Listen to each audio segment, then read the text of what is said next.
अस्सलामुअलैकुम। Horror story के एक न्यू एपिसोड के साथ मैं हूं Mazhar Malik. Thank you so much and love you so much आप सबके प्यार भरे फीडबैक का।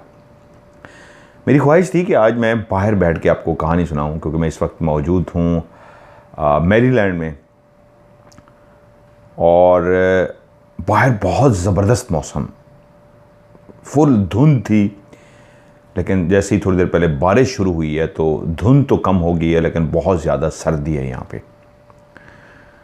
और कहानी जिस वक्त मैं रिकॉर्ड कर रहा हूँ, कुछ दिन पहले ही रिकॉर्ड करता हूँ, क्योंकि अब मैं ट्रैवल में हूँ। मैंने आपसे बताया था आने से पहले कि मैं मैरीलैंड में हूँ, यानी साथ साथ ही हैं। वाशिंगटन डीसी भी जाना है मैंने, वर्जीनिया भी, और फिर यकम को फिर मैं यहाँ से चला जाऊँगा ह्यूस्टन, फिर आगे मेरा ट्रिप है। तो भागते दौड़ते मैंने कहा कहानी मिस ना हो, चाहे कुछ भी हो, क्योंकि आप लोग बेचैनी से कहानी का इंतज़ार करते हैं। तो कहानी मैं पहले ही रिकॉर्ड कर लूँ, तो पहले मैं रिकॉर्ड करने लगा हूँ।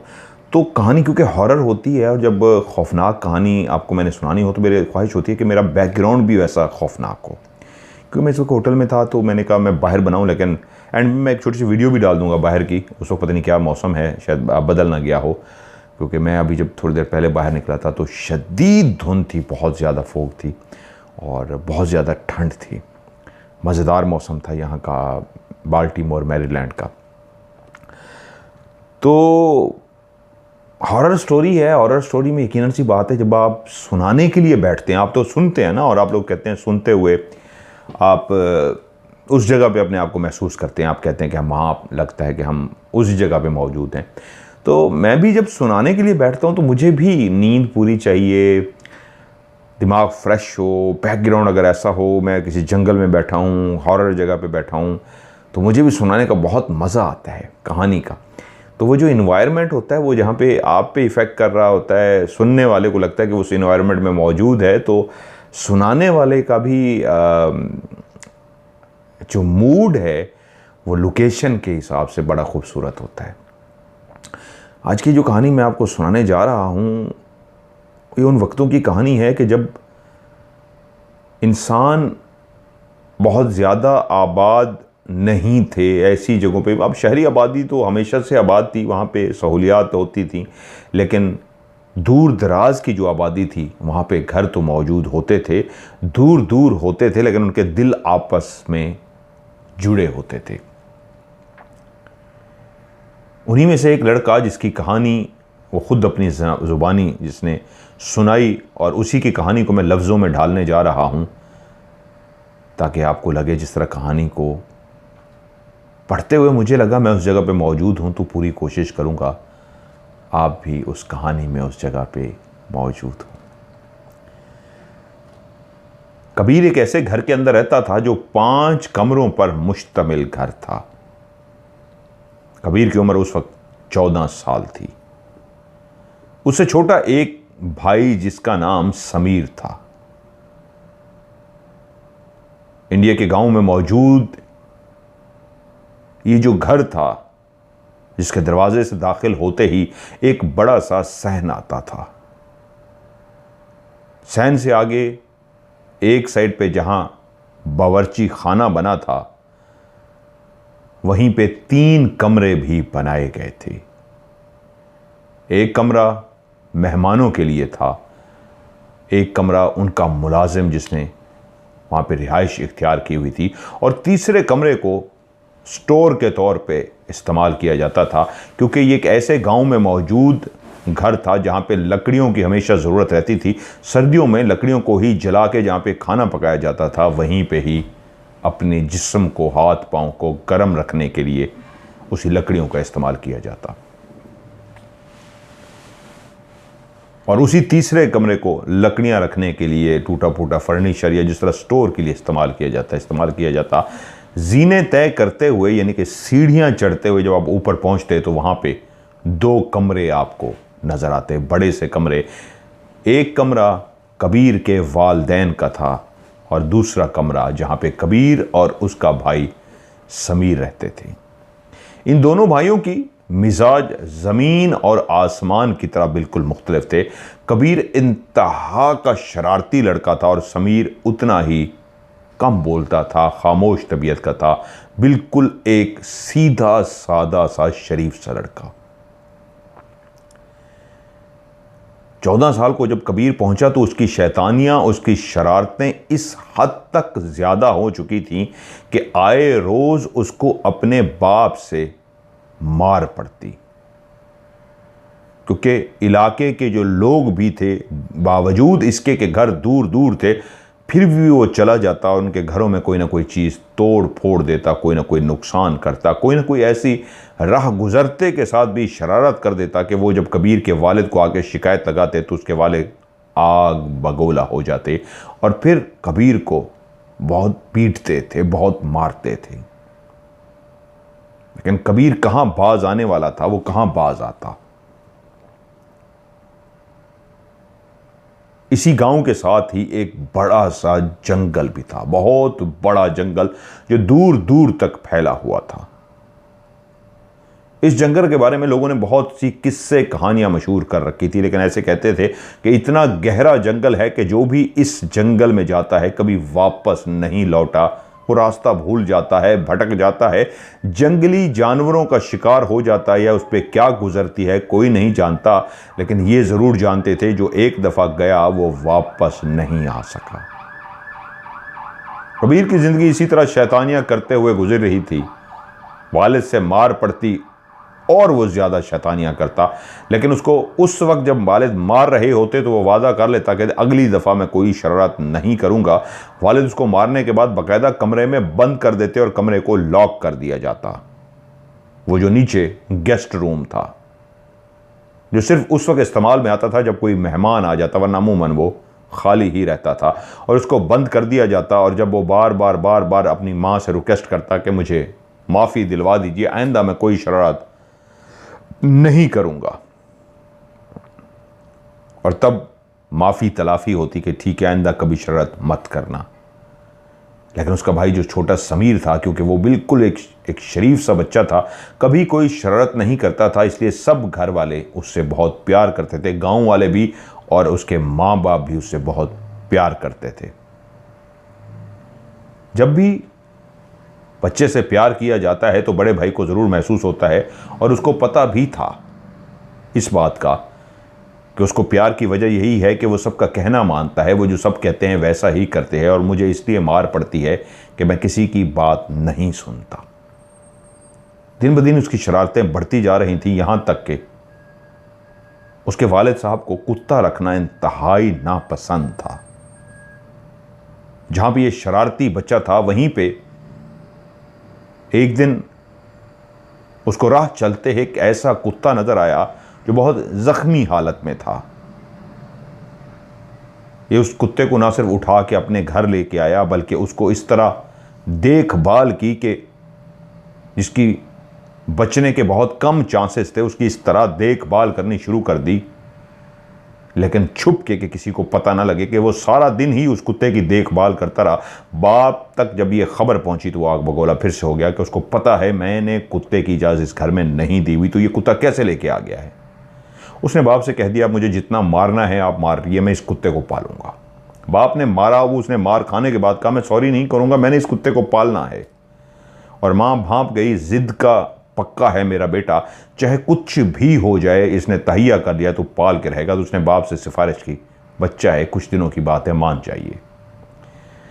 और यूं उसका बाप कुछ दिनों के लिए मान गया, लेकिन वो उस बच्चे के साथ, उस कुत्ते के साथ ऐसा मानूस हुआ, ऐसा उसकी देखभाल की कि उनके बीच में एक ऐसा एक दोस्ती का, प्यार का।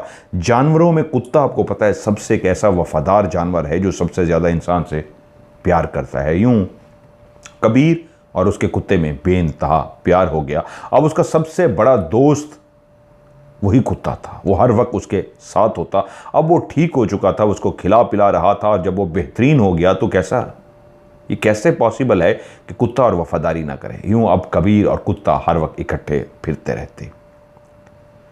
वक्त इसी तरह गुजरता रहा कि एक दिन कबीर ने फैसला किया कि मुझे जंगल शिकार के लिए जाना चाहिए। एक 14 साल का बच्चा कैसे शिकार कर सकता है, ना ही उसके पास कोई बंदूक है, ना ही उसके पास शिकार करने का कोई भी हथियार है। उसको तो शिकार करना आता भी नहीं कि शिकार कैसे करते हैं, लेकिन वो फिर भी अपने कुत्ते के साथ घर से निकल पड़ा। आज सर्दी भी बहुत थी, ये सर्दियों के दिन थे, और जब वो रवाना हो रहा था उसने सोचा तक भी नहीं कि उसने नाश्ता भी नहीं किया, और जंगल में जाते हुए कोई खाने पीने की चीज़, पानी तक उसने अपने साथ नहीं लिया, और अपने उस पालतू कुत्ते के साथ जंगल की तरफ रवाना हो गया, ये सोच के कि आज मैं शिकार करूंगा। वफादार था वो कुत्ता भी, साथ चल पड़ा। वो नहीं जानता था मालिक के क्या इरादे हैं और वो दोनों क्या करने जा रहे हैं। चलते चलते चलते तकरीबन कोई 3 से 4 घंटे वो जंगल में चलते रहे। कबीर शिकार करने जा रहा था। उसके दिल में क्या था कि मैं जानवर को मारूंगा, उसको पका कर बैठ कर खाऊंगा। इस इलाके में लोग शिकार करते थे, काफ़ी शिकारी आते थे, लेकिन वो कभी किसी शिकार पे खुद नहीं गया था। वो बच्चा, उसने सुन रखा था, और वो इतना जिद्दी और अपनी बात का इतना पक्का था कि वो शिकार करने चल पड़ा था। 4 घंटे बाद जंगल में जब उसको एहसास हुआ, चलते चलते वो बहुत आगे निकल आए हैं, वो और उसका कुत्ता, तो उसको एहसास हुआ शिकार कैसे करना है। मैं तो सिर्फ दिमाग से सोच के आ गया हूं शिकार करना है, मेरे पास तो कुछ भी नहीं है शिकार करने के लिए। कोई जानवर आ गया तो लड़ूंगा कैसे। ये उस वक्त उसको एहसास हुआ जब वो बहुत आगे आ चुका था। अब वो एक पत्थर पे बैठ गया, ये सोचने के लिए कि अब मैं क्या करूं।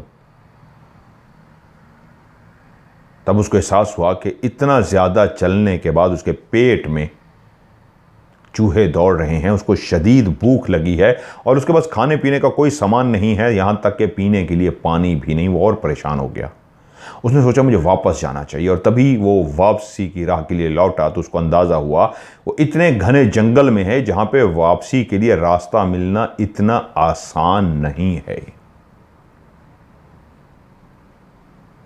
और मजीद जब वो इधर उधर भटकता रहा अपने कुत्ते के साथ, वो कुत्ता दुम हिलाता उसके पीछे आ रहा था, जानता था जहां मालिक जा रहा है मुझे उसके पीछे जाना है। और जब कबीर को एहसास अच्छी तरीके से हो गया कि वो रास्ता भटक चुका है, उसने जो किस्से कहानियां सुन रखी थी, जो आज तक गया है वापस नहीं लौटा, तब आज उसको अंदाज़ा हो रहा था वो कहानियां सच थीं।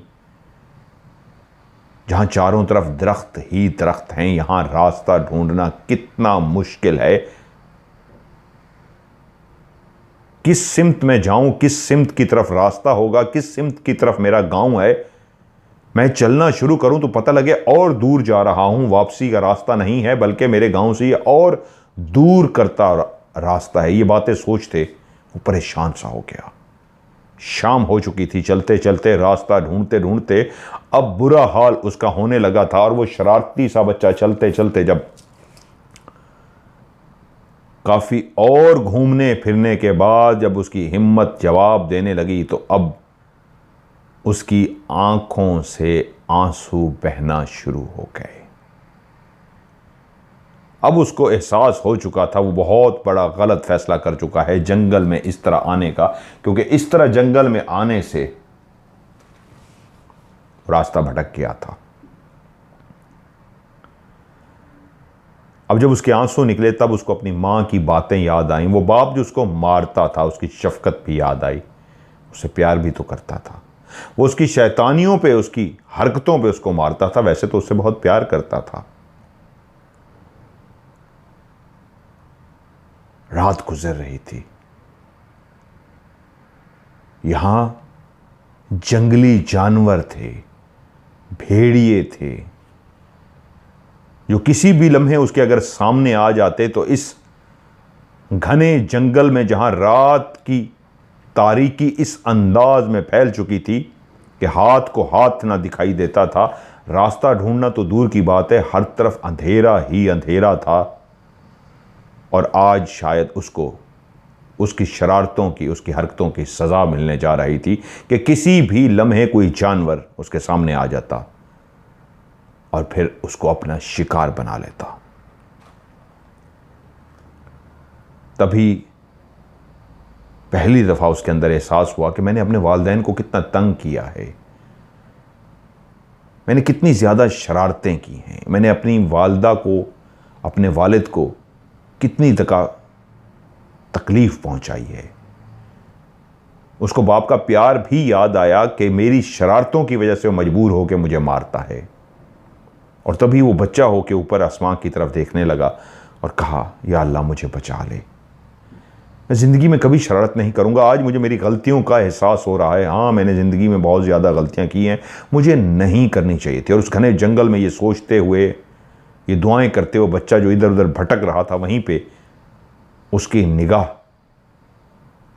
एक सामने ऐसे रास्ते पे पड़ी। बज़ाहिर तो वो झाड़ियों से ढका हुआ था, लेकिन लगता था जैसे अंदर वो गार टाइप सी है। ऊपर झाड़ियां उगी हुई थी, लेकिन वो इस अंदाज में बनी हुई थी। वो जगह, जंगल में कभी भी जो ज़मीन का लेवल होता है एक जैसा नहीं होता, ऊंचा नीचा होता है। ये बहुत ही ऊंचा जगह थी। ऊंची तो थी, लेकिन उसके अंदर एक गार सा था। तभी उसको लगा कि वो जो रो रहा है और अपने गुनाहों की माफ़ी मांग रहा है, आज पहली दफ़ा उसको अपनी गलतियों का एहसास होने लगा था, तो उसको लगा कि शायद उसकी गलती माफ़ कर दी गई है, अल्लाह ताला को उस पर रहम आ गया है और उसके बचाव के लिए कोई गार नज़र आ गया है। वह उस खुश्क पत्तों पे चलता हुआ, जहाँ पे अपने पाँव कि वो सरसराहट भी उसको डरा रही थी। रात की उस तारीकी में जहां अब खामोशी नहीं रही थी, वो तमाम जानवर जो रातों को बेदार होके बोलना शुरू कर देते हैं, वो सब जाग चुके थे। दिन भर चलने फिरने वाले वो जानवर जो दिन को अपने चारे का बंदोबस्त करते थे, वो सो चुके थे। और रात को जागने वाले उस जंगल के तमाम खूंखार जानवर भी अब आवाज़ें निकालते फिर रहे थे। और उसके इर्द गिर्द एहसास था कि वो अकेला नहीं है। इस जंगल में कई और जानवर हैं, जिससे पत्तों की सरसराहट बताती है कि उसका पाँव जब किसी पत्ते पे आता है तो वो जो आवाज़ पैदा होती है, ऐसी ही आवाज़ दूर से भी आती। कभी पीछे से आती, कभी सामने से, और कभी उल्टे साइड से, और कभी सीधी हाथ से। तो ये क्लियर बात थी कि उसके अलावा भी कोई और वजूद, कोई मखलूक, कोई जानवर मौजूद है जिसके चलने से इन दरख्तों के सूखे पत्ते आवाज़ पैदा करते थे। वो चलता चलता गार की तरफ पहुंचा, और जैसे ही गार के दिहाने पे पहुंचा, जिसके अंदर घुप अंधेरा था, तो उसी वक्त उसका कुत्ता जो अभी तक उसके साथ साथ दुम हिलाए फिर रहा था, नहीं जानता था कि मालिक भटक चुका है। बस जैसे जैसे मालिक चल रहा था वैसे वैसे साथ था। वहीं पे गार के करीब पहुंचते ही उस कुत्ते ने ज़ोर ज़ोर से भौंकना शुरू कर दिया। उसने अपने कुत्ते को चुप कराने की काफ़ी कोशिश की, लेकिन कुत्ता था कि चुप करने का नाम ही नहीं ले रहा था। यहाँ तक कि उसने उसको इशारा किया, अंदर चलो, लेकिन कुत्ते ने अंदर जाने से भी इनकार कर दिया था। वो उसको आगे की तरफ बुलाता और कुत्ता गार के अंदर देखकर ज़ोर ज़ोर से भौंके जा रहा था। कबीर परेशान हो गया कि क्या हो गया, ये मेरी आवाज़ सुन रहा है लेकिन मेरी बात नहीं मान रहा। अल्लाह अल्लाह करके तो कोई सहारा सा, कोई आसरा सा, कोई उम्मीद सी नज़र आई है, और अभी अंदर जाने को तैयार नहीं है। वो उसको उसके आवाज़ से पुकारने लगा, मारिश मारिश अंदर आओ। और कुत्ता आगे आने के बजाय मज़ीद पीछे जाना शुरू हो जाता और मुसलसल भौंके जा रहा था। उसको समझ नहीं आई क्या हुआ है, मैं भी तो देखूं आखिर ऐसा क्या है जिसकी वजह से इतना परेशान है। कुत्ते को वहीं पे छोड़ के वो गार के अंदर दाखिल हुआ। अभी कोई 5-6 कदम ही अंधेरे में उसने चलाए थे कि उसकी आंखों ने जिसको मंजर देखा, वो बिल्कुल एक अजीबुल खल्कत चीज़ थी जो उसकी आंखों ने क्लियर देखी। वो बिल्कुल घुप अंधेरे में वो मौजूद था, जिसको वो दूर से नहीं देख सका था। लेकिन जैसे ही 3-4 कदम चल के वो आगे गया, तब उसने देखा वो जो उसकी लाल सुर्ख आंखें थीं, जिसको वो पहले नहीं देख सका था, वो इतनी तेज़ी से चमकी कि उस गार के अंदर बाकायदा रोशनी सी हो गई। ये एक ऐसा जानवर था जिसकी कदो कामत बिल्कुल इंसान जिस तरह थी। इसकी टांगें भी 2 थीं, जैसे इंसान के पाँव होते हैं, टांगें होते हैं, ऐसे ही इसकी बाकायदा टांगें थीं, लेकिन जो पाँव थे वो चूंच की 3 सिर्फ उंगलियां थीं। बिल्कुल पाँव की तरह पाँव बना हुआ था, लेकिन आगे सिर्फ 3, जिस तरह जानवरों के 3 उंगलियां होती हैं, ऐसी 3 दोनों पाँव पे उंगलियां थीं। और उसके वो सीधा खड़ा हुआ था और उसके जो बाजू थे वो ज़मीन को लग रहे थे। उसकी कमर बिल्कुल पतली सी एक कमर थी। उसका सीना बिल्कुल ऐसे था जैसे इंसान का सीना होता है, लेकिन बाजू बिल्कुल कमज़ोर कमज़ोर से लंबे से बाजू थे। और उसका जो मुंह था वो इंसान का मुंह नहीं, बल्कि इंसान से मिलता जुलता मुंह तो था, लेकिन उसका नाक और जो नीचे वाला हिस्सा था बहुत ही लंबा था।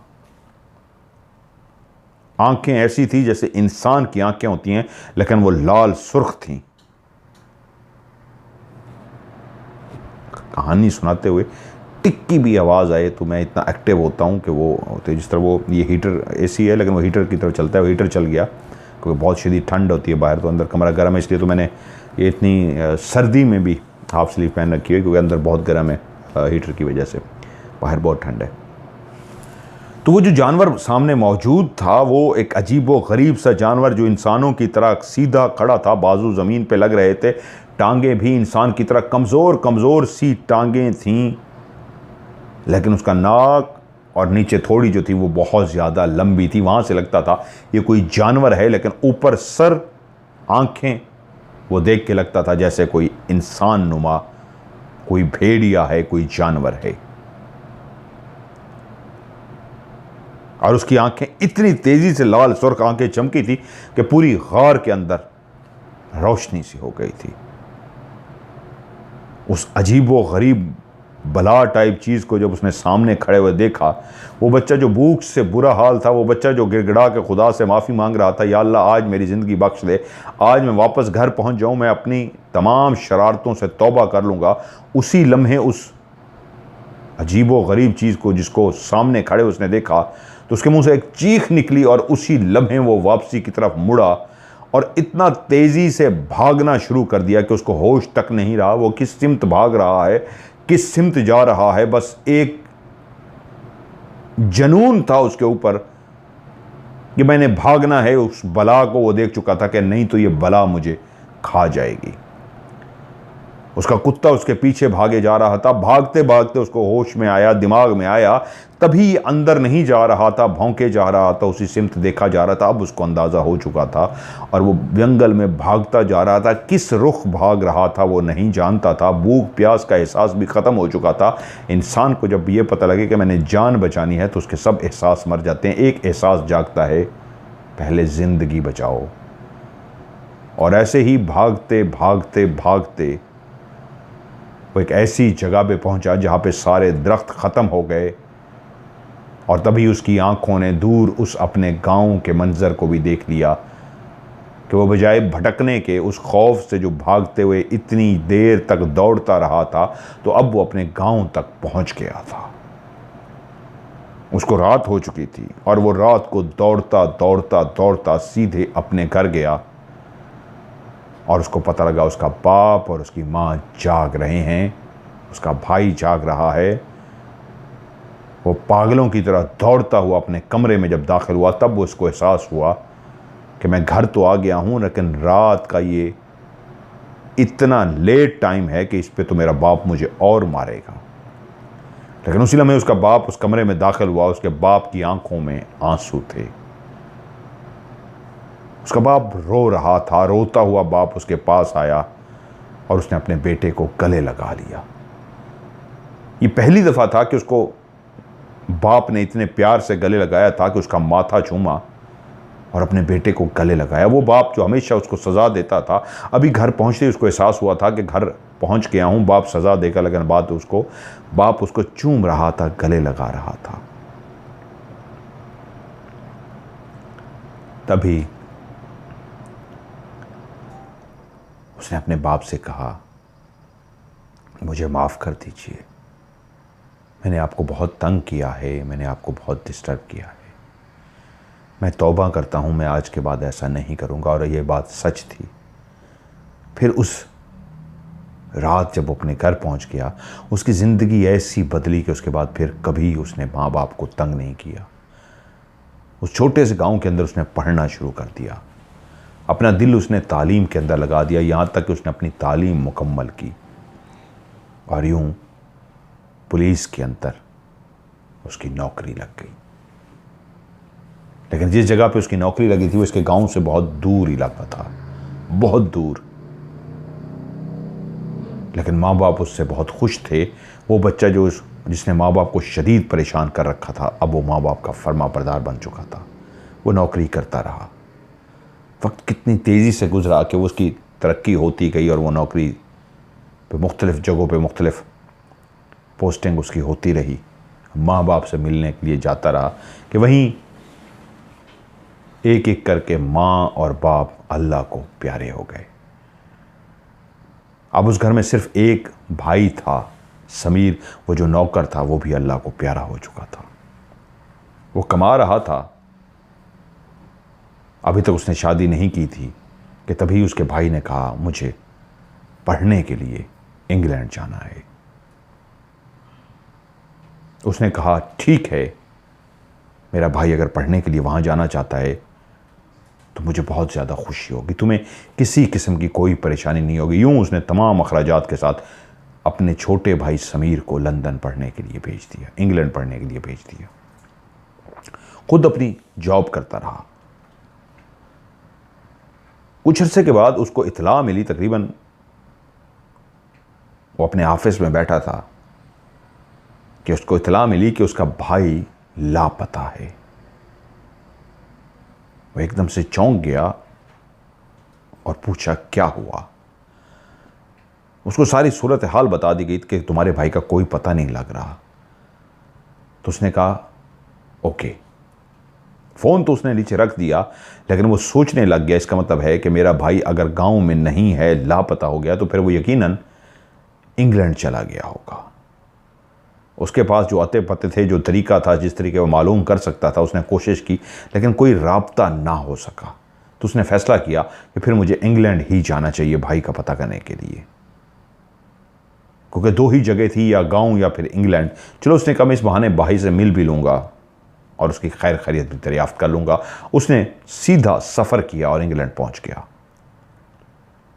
वहाँ पहुँच के उसको हैरत हुई कि उसका भाई इंग्लैंड भी जिस यूनिवर्सिटी में पढ़ता था वहाँ पर नहीं पहुँचता था। लड़कों ने बताया था कि उसकी किसी के साथ ख़ास किस्म की दोस्ती भी नहीं थी, मिलता जुलता था, लेकिन ख़ास दोस्ती ना लड़कियों से ना लड़कों से, किसी से कोई दोस्ती नहीं थी। अभी भी वो उसी तरह गुमसुम सा रहता था, खामोश सा रहता था। वो बड़ा हो चुका था, लेकिन उसके बावजूद उसकी लाइफ में कोई तब्दीली नहीं आई थी। वो खामोश तबीयत ही था।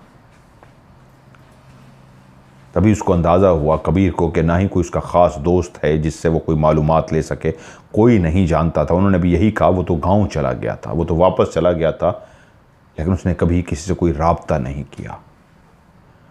अब कबीर मज़ीद परेशान हुआ कि गांव में तो पहले ही उसको खबर मिल चुकी थी वो नहीं है, तो वो कहाँ गया।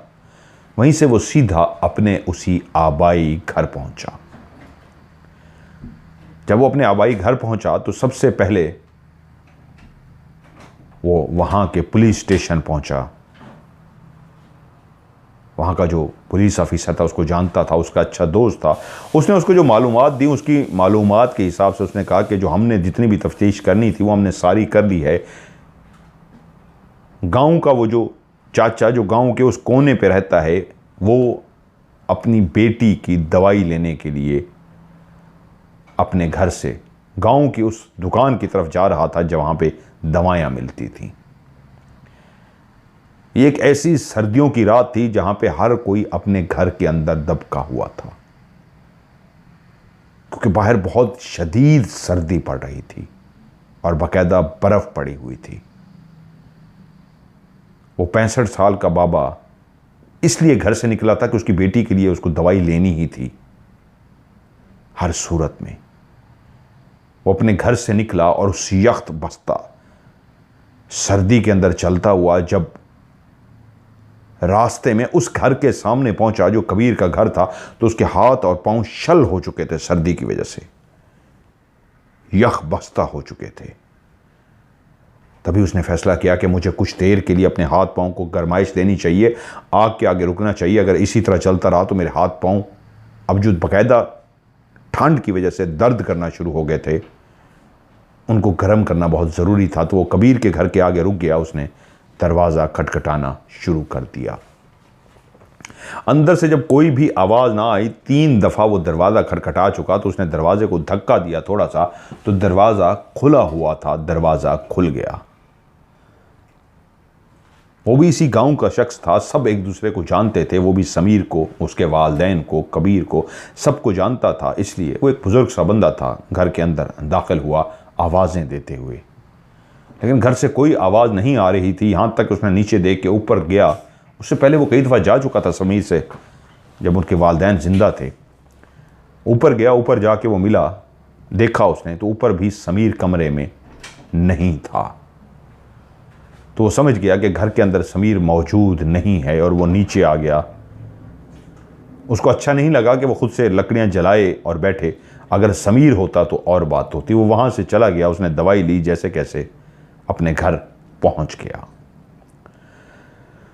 अगली रात फिर से एक और दवाई जो थी उसको नहीं पता था, उसको बेटी ने बताया कि बाबा वो दवाई भी ख़त्म हो गई है और लेके आनी है।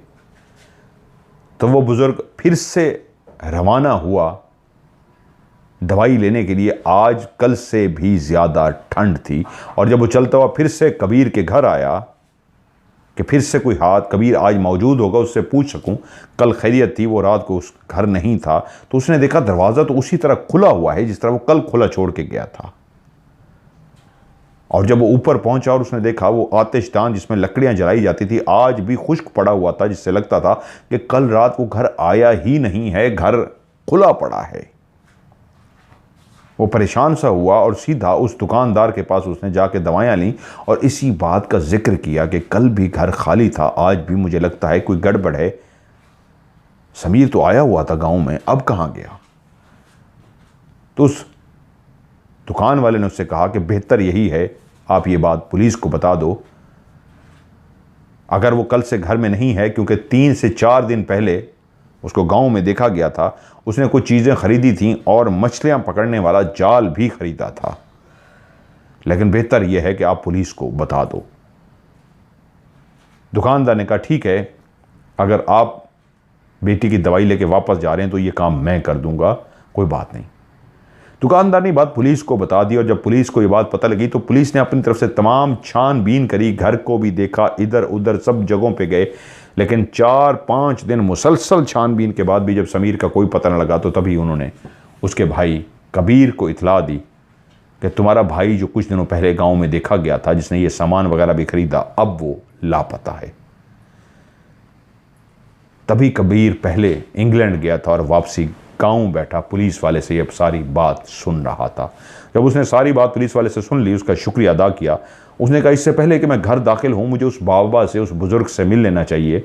हो सकता है बाज़-औक़ात, क्योंकि पुलिस वाले इस तरह सोचते हैं, बाज़-औक़ात कोई एक ऐसी बात जो लोगों के दिमाग में नहीं होती वहीं से सुराग मिल जाता है, मैं उनसे जाके बात करूं, हो सकता है मुझे कोई वो ऐसी बात बता लें जिससे मुझे कोई सुराग मिल जाए। उनका घर काफ़ी दूर था और वो चलता हुआ उस घर की तरफ जाने से पहले उसने कहा मैं गांव वालों से भी मिल लूं। गांव वाले उससे मिले तो सही, लेकिन उनका रवैया इतना अच्छा नहीं था। सब उसके साथ मिल रहे थे, आगे बढ़ के उसको सलाम कर रहे थे, लेकिन उसको अंदाज़ा हुआ कि मिलने का अंदाज़ इतना गर्म जोशी वाला नहीं है। जबकि गांव के लोग, उनके गांव का बंदा जब बहुत अरसे बाद वापस आता तो वो काफ़ी गर्मजोशी से उसके साथ मिलते थे, लेकिन उनकी मिलने में गर्मजोशी नहीं थी। खैर वो उस बाबा के पास पहुंचा, वो बाबा उसको गर्मजोशी से मिला। उसने उसको सारी वही कहानी बताई जो वो पुलिस से सुन के आया था। सारी कहानी सुनाने के बाद उस बाबा ने आखिरी बात जो की वो बहुत अहम थी। उसने कहा कबीर बेटा, मैं तुम्हारी फैमिली को बहुत अच्छी तरीके से जानता हूं, तुम्हें भी, लेकिन समीर जादू टोने अमलियात में पड़ गया था। शायद किसी ने उस किताब की तरफ तवज्जो ना दी हो, लेकिन मैंने उस किताब की तरफ तवज्जो दे दी थी जो एक शैतानी किताब टेबल पर रखी हुई थी। बस मैं इतना कहूँगा, खुदा उसकी हिफाजत करे, क्योंकि जिस चक्रों में वो पड़ गया है ये बहुत ही खौफनाक चक्कर हैं। जाओ अपने भाई को ढूंढो। जब वो उस बुजुर्ग से मिलके अपने घर की तरफ आ रहा था तो एक बात सोच रहा था, गांव वाले अगर मुझसे गर्मजोशी से नहीं मिले तो इसका मतलब तो ये हुआ माँ बाप तो कब के इस दुनिया से गुजर गए कि समीर क्या वाकई कुछ ऐसे कामों में पड़ गया था जिसकी वजह से घर वालों का रवैया मुझसे भी बुरा हो गया है। शायद वो समीर से इतने नाराज़ हैं। और जिस तरह उस बुजुर्ग ने कहा है, इशारों इशारों में कह दिया है कि समीर कुछ अजीब से चक्रों में था। ये क्या चक्कर है? ये सोचता सोचता वो अपने घर के दरवाजे पे पहुंच गया। बाहर खड़े होकर उस घर को उसने देखा, ये वही घर था जहाँ पे उसकी शरारतें गुजरी थी, ये वही घर था जहाँ पे उसका बाप उसको मारता था, ये वही घर था जहाँ माँ उसकी सिफारिश करती थी, ये वही घर था जहाँ पे वो अपने उस कुत्ते को भी लेकर आया था, पाला था। बाप सख्त होने के बावजूद कुत्ते के लिए मान गया था। फिर वो रात आई थी, वो जब जंगल में भागा था और वापस आया था, बाप उसको गले लगा के रोया था। वो सब बातें उसको दरवाजे पे खड़े होकर याद आई, क्योंकि अब ये घर खंडर की तरह बन चुका था, वीराना सा बन चुका था। एक समीर ही रहता था और वो भी जब इंग्लैंड चला जाता था तो बंद होता था। ये 5 कमरों पे मुश्तमिल घर अब बिल्कुल पुराना वीरान सा घर था। उसने दरवाज़ा खोला और जब अंदर दाखिल हुआ तो नीचे वाले जो 3 कमरे थे वो बिल्कुल वीरान पड़े थे। मकड़ियों ने जाला बना दिया था, जगह जगह पे मट्टी की तह जमी हुई थी। दरो दीवार बताते थे कि इन कमरों में कई साल गुजरे हैं, कोई दाखिल ही नहीं हुआ। ना उस मेहमान खाने में, ना उस तीसरे कमरे स्टोर में जहाँ पे फर्नीचर पड़ा होता था, लकड़ियाँ रखी जाती थी, ना उस कमरे में जहाँ पे उनका एक मुलाजिम रहता था। ये तो बिल्कुल एक वीराना सा खंडर सा कमरा बन चुका था। और वो जो स्टोर टाइम सा कमरा था तीसरा नीचे, वो तो सबसे ज़्यादा खौफनाक लग रहा था। वो उस रात की तारीकी में सीढ़ियाँ चढ़ते हुए ऊपर पहुँच गया। हाँ, ये वही घर था जहाँ पे उसके माँ बाप रहते थे, जहाँ साथ वाले कमरे में वो और उसका भाई रहते थे। पहले पहले वो अपने कमरे में दाखिल हुआ तो उसको अंदाज़ा हुआ जिस कमरे में वो और उसका भाई कभी समीर रहते थे माँ बाप के मरने के बाद, वो कमरा भी अब वीरान हो चुका था, गैर आबाद था। उसके अंदर सामान पड़ा था लेकिन उतना बुरी हालत नहीं थी जैसे नीचे वाले 3 कमरों की बुरी हालत थी। मट्टी से भरे हुए, जगह जगह पे जाले बने हुए। हाँ, ये कुछ बेहतर हालत में था। लगता है समीर ने कभी रंग वगैरह भी किया था, इतनी मट्टी नहीं भरी हुई थी। और अपने कमरे को देख के वो उस कमरे में दाखिल हुआ जो उसके माँ बाप का कमरा था। तो उसको पता लगा कि समीर अब इस कमरे में रहता है। उसने कमरे को काफ़ी बदल दिया था। सामने वाली दीवार और उसके सामने वाली जो दीवार थी, 2 दीवारें जो आमने सामने थी, वहाँ पे उसने अलमारियाँ बना दी थी जिसके ऊपर तकरीबन कोई 1,500 से 2,000 किताबें तकरीबन रखी हुई थी। वो अलमारियाँ किताबों से भरी हुई थी और हर किताब पे एक पर्ची लगी हुई थी कि ये इस किताबों का सेट है, ये इन किताबों का सेट है, ताकि ढूंढने वाले को कोई परेशानी ना हो और वो किताब आसानी से ढूंढ ले। ऐसे किताबों को देखते देखते वो उस बिस्तर पर बैठ गया जो कभी उसके माँ बाप का बिस्तर होता था, अब वो समीर इस्तेमाल कर रहा था। उस बिस्तर को उस यादों के सहारे, उन गुजरे हुए बीते हुए पल जो इस घर में थे, उनको सोचते सोचते उसकी निगाह सामने टेबल पर पड़ी तो टेबल पे उसको एक किताब नजर आई। बहुत ही अजीबो गरीब सी मोटी सी किताब। वो उठा और उठ के उसने उस किताब को उठा लिया। लेकिन किताब को हाथ में पकड़ते ही उसको अंदाजा हुआ कि जिसका ऊपर वाला मेन कवर वाला पेज होता है, उसको हाथ लगाते ही उसको एहसास हुआ ये जो जिल्द है ये गत्ते की नहीं है, ये किसी चमड़े की बनाई गई है। और जब उसने उसको किताब को खोला तो उसका जो सफ़ा था अंदर वाला, वो भी कागज़ का नहीं बना था, चमड़े का बना था। बहुत ही बारीक चमड़े को काट के कागज़ की तरह तराशा गया था और उस किताब को हाथ से लिखा गया था। किताब के सफ़ों को पलटते हुए उसको अंदाज़ा हुआ बहुत ही पुरानी चमड़े की बनी हुई, जिसकी जिल्द भी और अंदर के सफ़े भी चमड़े के बने हैं। बहुत ही पुरानी किताब है और उसके अंदर जो ज़बान लिखी गई थी वो उसको समझ नहीं पा रहा था ये कौन सी ज़बान है। किताब के सफ़े पलटते पलटते उसने आखिरी सफ़े पे देखा तो उसके भाई की हाथों से लिखी हुई एक छोटी सी तहरीर थी। एक और किताब का नाम लिखा गया था। वो परेशान हुआ कि इस किताब की और तो किसी बात को मैं कोई नहीं पढ़ पाया, लेकिन एक तहरीर ऐसी थी जो एक और किताब के बारे में जिक्र कर रही थी। वो उठा और किताबों में उस किताब को ढूंढना शुरू हो गया जिसका उसके भाई ने लिखा था। ढूंढते ढूंढते उस मतलूबा किताब को उसने ढूंढ लिया। उसकी भी ज़बान ही कुछ ऐसी थी, लेकिन लगता था कि वो बहुत बाद में लिखी गई है। ये किताब भी बहुत पुरानी थी, लेकिन चमड़े की बनी हुई नहीं थी, कागज़ से इस्तेमाल किया गया था, लेकिन लगता था इसको भी हाथ से लिखा गया है, क्योंकि ये वो वक्त था जब किताबें छापे खाने में छपती थी, जिसको आज हम प्रिंटिंग प्रेस कहते हैं। उस वक्त छापा खाना कहा जाता था, छापा खाना मौजूद था, लेकिन ये किताबें हाथ से लिखी गई थी। उसने किताब को पढ़ना शुरू किया, वो भी उसको समझ नहीं आ रही थी। उसकी रीज़न यही थी, इस किताब के अंदर भी ज़ुबान ऐसी इस्तेमाल की गई थी जो वो नहीं पढ़ सकता था।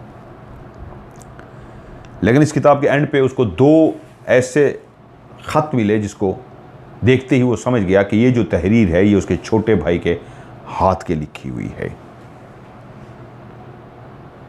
उस तहरीर को उसने खोल के जैसे ही पढ़ना शुरू किया तो एकदम से उसको झटका लगा कि वो जो कुछ पढ़ रहा था बहुत ही अजीब व गरीब था। उसके भाई ने लिखा था उस किताब के बारे में जो उसने अभी थोड़ी देर पहले टेबल पर मौजूद पाई थी। उस किताब की तारीख लिखी गई थी कि यह किताब 1000 साल पुरानी है। एक साधु जो कुछ ऐसी शक्तियों का मालिक था, ऐसी शैतानी ताकतों का मालिक था कि जब वो मर गया तो फिर से जिंदा हो गया, और एक ख़ास महदूद टाइम के लिए वो ज़िंदा हो चुका था। और उस साधु ने ज़िंदा होकर 3 किताबें लिखी थीं, 3 जिल्दें थीं। सिर्फ पूरी दुनिया के अंदर 3 जिल्दें लिखी गई थीं, और वो 3 जिल्दें उनके पास ही जानी थीं जो उसके नाइब होते। सबसे बड़ा वो साधु जो मर के ज़िंदा हो चुका था, और उसके बाद 3 किताबें जिनके पास थी वो तीनों उस साधु के नाइब, और इन 3 जो थे इनके नीचे एक बहुत बड़ी फौज थी जो इनका कहना मानती थी। ये रूप भी धार सकते थे, वक्त आने पे अपने आप को बदल भी सकते थे, लेकिन ये जो किताब थी जो सामने पड़ी हुई थी, इसके बारे में लिखा गया था कि इंसानी जिल्द के साथ इस किताब के सफ़े बनाए गए थे, और इंसान की स्किन, इंसान की जिल्द के साथ इसका मेन पेज जिसको वो समझ रहा था चमड़ा, ये इंसानी खाल थी। उसके जितने भी कागज़ थे और जितनी भी पूरी किताब थी, ये इंसान की खाल से चमड़ा बनाया गया था। किसी जानवर का चमड़ा नहीं था, ये इंसानी खाल का चमड़ा था। और इस किताब का नाम था अब्दी जिंदगी। जब इस खत को पढ़ चुका तो एकदम से उसने किताब को उठाया और गुस्से में ज़मीन पर पटक दिया। एक शैतानी किताब थी जो दुनिया में इसके अलावा और 2 जिल्दें थीं, एक जिल्द ये थी, टोटल 3 किताबें थीं, और एक साधु ने लिखी थी जो मर के जिंदा हो चुका था। तो वो जो 3 उसके नाइब थे, इसका मतलब है क्या उसका भाई भी उसमें से एक नाइब है, क्योंकि ये किताब उसके घर में है, और अगर इस घर में है तो उसके भाई की किताब है। और उस बुजुर्ग से जिससे वो मिल के आया उसने भी यही कहा था कि वहां पे एक शैतानी किताब मौजूद है, उसको फेंक देना, उसको आग लगा देना। अच्छा, तो इस किताब का जिक्र किया था उसने। कबीर ये सोचता जा रहा था और परेशान होता जा रहा था कि ये क्या है। वो सोचते सोचते अपने बिस्तर पर लेट गया। सारा दिन का थका हारा लंबा सा सफ़र करके आया था, फिर उसके बाद थाने गया, उधर पैदल चल के काफ़ी दूर उस बुज़ुर्ग के पास गया था। अब उसको नींद की ज़रूरत थी और वो सोने के लिए लेट गया। ये रात का कोई 3 साढ़े 3 बजे का पहर होगा कि एक चीख जो उसके कानों ने सुनी, और कबीर की आंख खुल गई। कि इंसानी चीख थी। जैसे उसकी आंख खुली उसने देखा कि एक इंसानी चीख जो उसने सुनी है जिससे उसके आंख खुल गई है। वो लेटे लेटे सोचने लगा, ये मेरा वहम था या वाकई कोई चीख थी। कि उसी लम्हे उसने एक शोर सुना, बहुत ज़्यादा शोर, जो घर के बाहर आ रहा था, जैसे कोई बहुत ज़्यादा परिंदे थे जो चीख रहे थे, चिल्ला रहे थे। रात के इस पहर, रात के 3 साढ़े 3 बजे परिंदों का शोर। वो ऊपरी मंजिल पर था, वो उठा, उसने खिड़की के आगे लगा हुआ पर्दा हटाया तो उसकी आंखों ने मंजर देखा, बाहर कई ज़्यादा कौवे हैं, बिल्कुल काले स्याह कौवे जिस तरह होते हैं, लेकिन उनकी जिसामत इतनी बड़ी थी जैसे एक गिद्ध होता है। अब बहुत सारे लोगों ने गिद्ध नहीं देखा होगा, गिद्ध के बारे में अगर नहीं जानते होंगे तो तकरीबन कोई 10-15 कौवों को जमा कर लिया जाए तो उनके बराबर एक गिद्ध बनता है। गिद्ध बहुत बड़ी जिसामत का होता था, तकरीबन एक छोटे कुत्ते की बराबर उसकी जिसामत होती थी गिद्ध की। बहुत बहुत बड़े बड़े उसके पर होते थे गिद्ध के। परिंदों में आप कह सकते हैं एक बहुत बड़ा परिंदा गिद्ध कहलाता है। अब तो उसकी नस्ल ख़त्म हो चुकी है, कुछ मुल्कों में अब भी पाया जाता है, मुर्दा जानवरों को वो खाता था।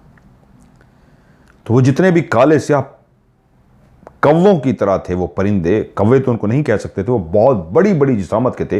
वो उड़ रहे थे और कुछ सामने बैठे हुए थे कतार के साथ,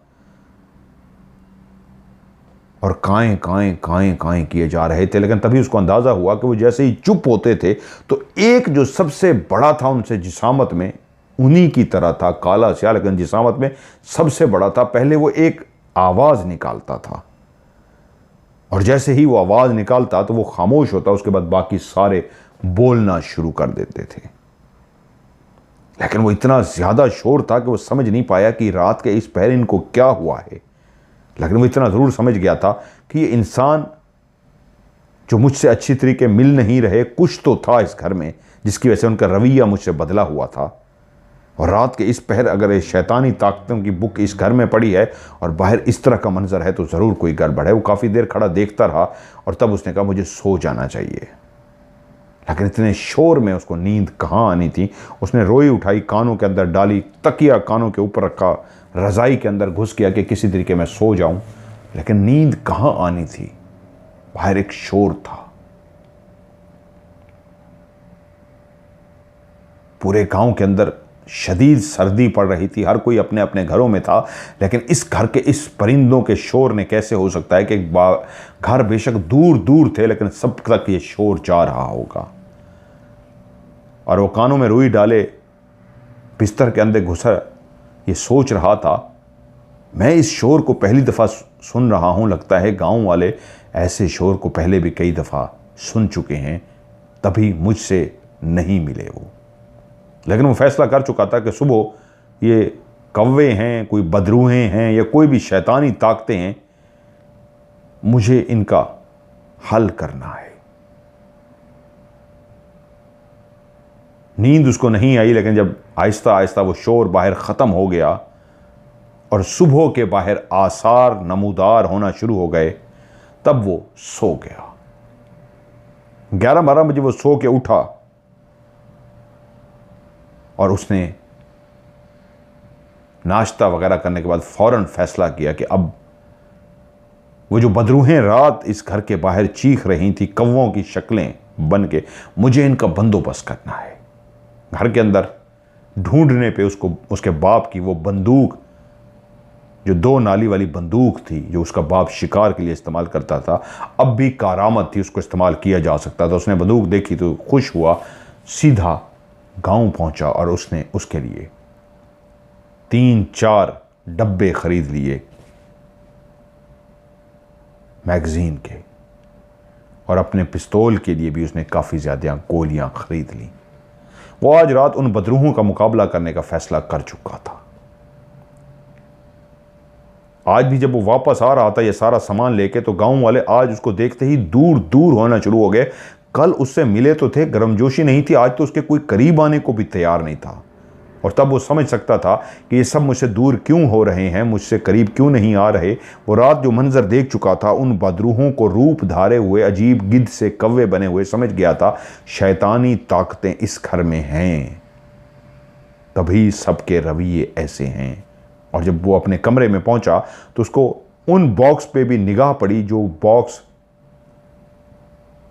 लंदन से आए थे। वो करीब गया और उसने उसको पढ़ा तो उसको लगा कि ये किताबें उसका भाई लंदन से ही लेके आया था। उन किताबों पे जो एड्रेस वगैरह लिखे हुए थे, इसका मतलब है वो वहाँ से ही इन्हीं किताबों को इन डब्बों में भर के लाया था और अब वो साइड पे पड़े हुए थे। शाम हो चुकी थी,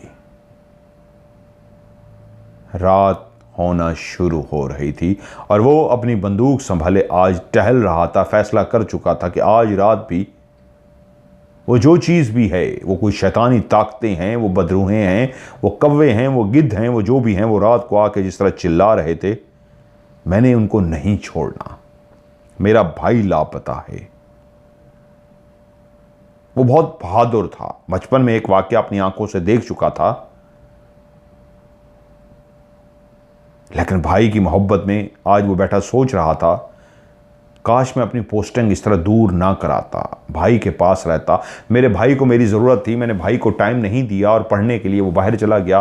तभी इसी वजह से हुआ है कि आज मेरा भाई मुझसे काफ़ी दूर है। सोचते सोचते इनकार करते करते उस मखलूक का रात का काफ़ी टाइम हो गया, लेकिन अभी तक बाहर कोई परिंदा, कोई शोर, कुछ भी नहीं हुआ था। उसको लगा कि शायद आज वो मखलूक ना आए, तो कोई बात नहीं, कल आ जाएगी, मैं कल इनको देख लूँगा। उसने कपड़े बदले और सोने वाला लिबास पहना और बिस्तर के अंदर घुस गया। अभी तक वो सिगरेट पे सिगरेट पिए जा रहा था, टहल रहा था मुसलसल। वो एक पुलिस वाला था, बहादुर पुलिस वाला था, लेकिन अभी तक कल रात वाले मंजर को याद करके इंतज़ार में था उसका मुकाबला करने के लिए। और जब कोई भी बाहर आवाज़, शोर, परिंदा ना आया तो अपने बिस्तर पे सोने के लिए लेट गया। अभी उसको लेटे हुए 2-4 मिनट ही हुए थे कि एक फिर से इंसानी चीख की आवाज़ आई। आज वो सोया नहीं था, कल वो गहरी नींद सोया था जब इंसानी चीख की एक आवाज़ आई थी, जिसको याद हो गया था किसी चीख को सुनाया है, मैंने सुना है, लेकिन क्लियर नहीं थी। लेकिन आज उसने उस क्लियर चीख को सुन लिया था। एक मर्दाना इंसानी चीख थी और जैसे ही इस चीख की आवाज़ सुनी तो साथ ही उन परिंदों का बाहर शोर होना शुरू हो गया। इस इंसानी चीख के बाद वो परिंदे जमा हो गए थे और हैरत की बात यह थी, इंसानी चीख बाहर से नहीं, इसी घर के अंदर से लगता था सुनाई दी है। कल उसने इंसानी चीख को सुना था, फैसला नहीं कर सका था, गहरी नींद में था कि कहां से आई है।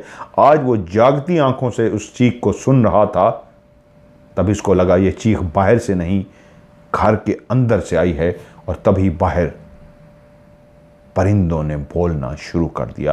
वो जल्दी से अपनी बिस्तर से उठा, उसने गन उठाई और खिड़की के सामने पहुंच गया।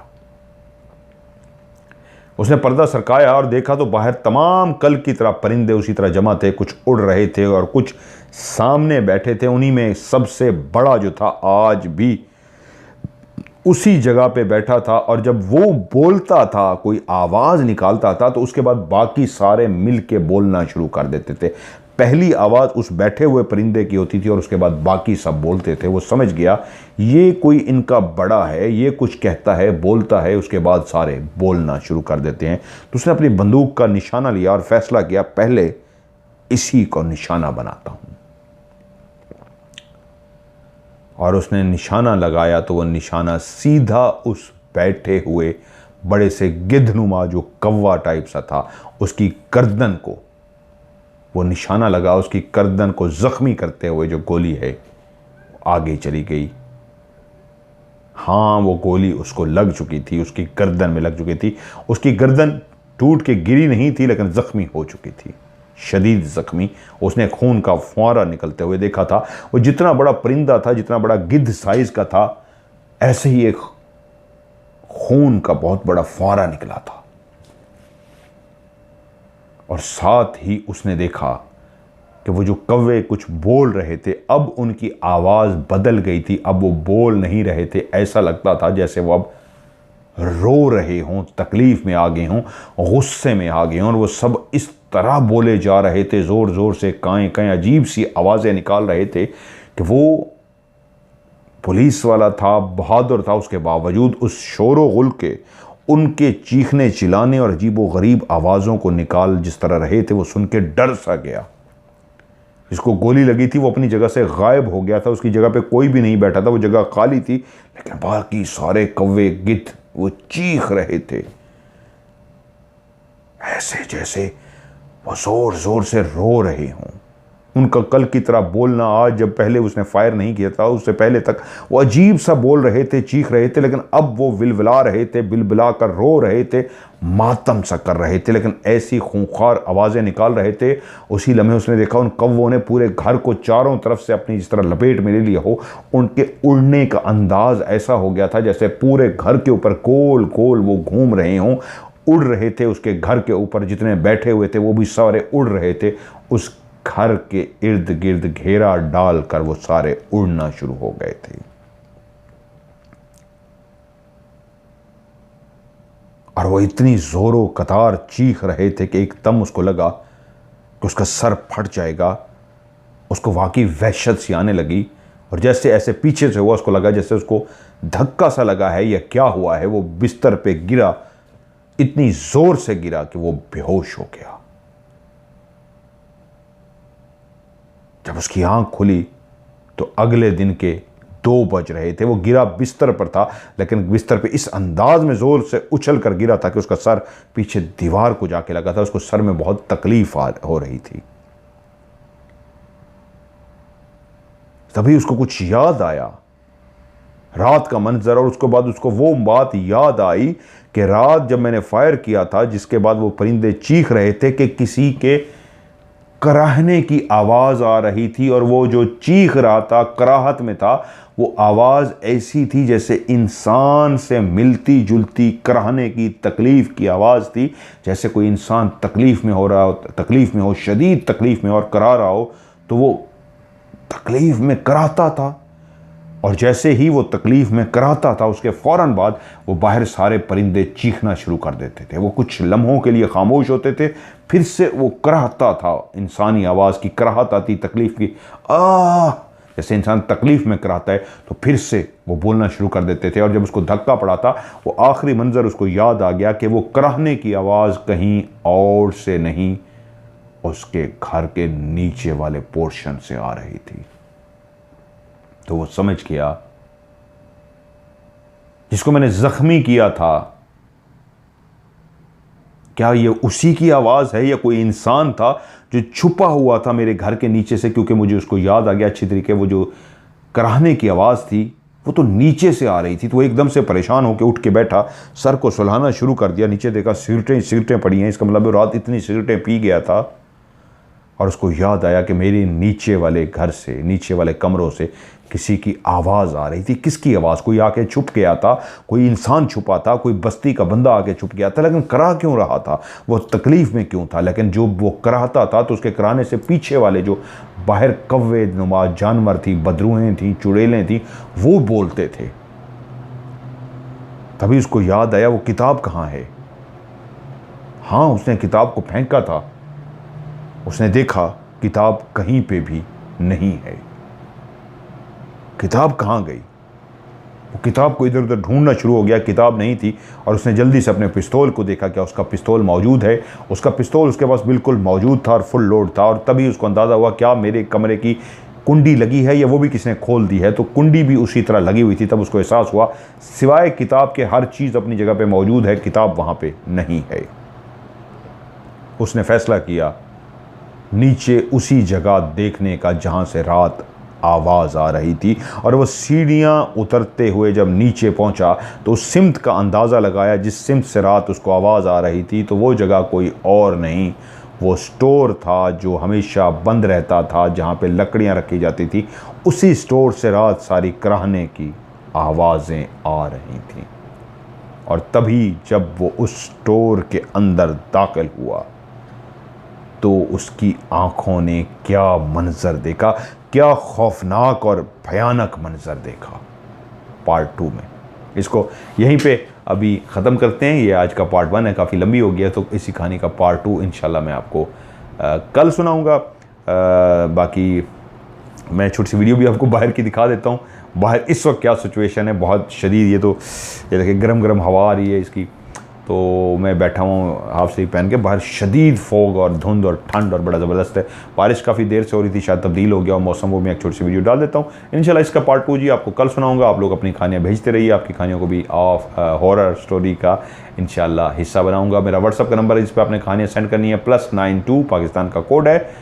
313665550 मैं रिपीट कर देता हूँ, +92 313665550। इस पर आप मुझे अपनी कहानी लिख के भी भेज सकते हैं, वॉइस मैसेज रिकॉर्ड करके भी भेज सकते हैं। दोनों सूरतों में कहानी लिख के भेजें या वॉइस मैसेज रिकॉर्ड करके भेजें। तो आपने आखिरी लफ्ज़ लास्ट में जो लिखना है वो उर्दू में कहानी या इंग्लिश में स्टोरी लाजमी लिखना है। अगर आप कहानी या स्टोरी लिखना भूल जाएंगे तो आपकी कहानी प्रोग्राम में शामिल नहीं हो सकेगी। तो आज की हॉरर स्टोरी से मज़हर मलिक को दीजिए इजाज़त। इसका कल इंशाल्लाह आपको पार्ट 2 सुनाऊंगा। मुझे दीजिए इजाज़त और आप एंड पे वीडियो देखिए।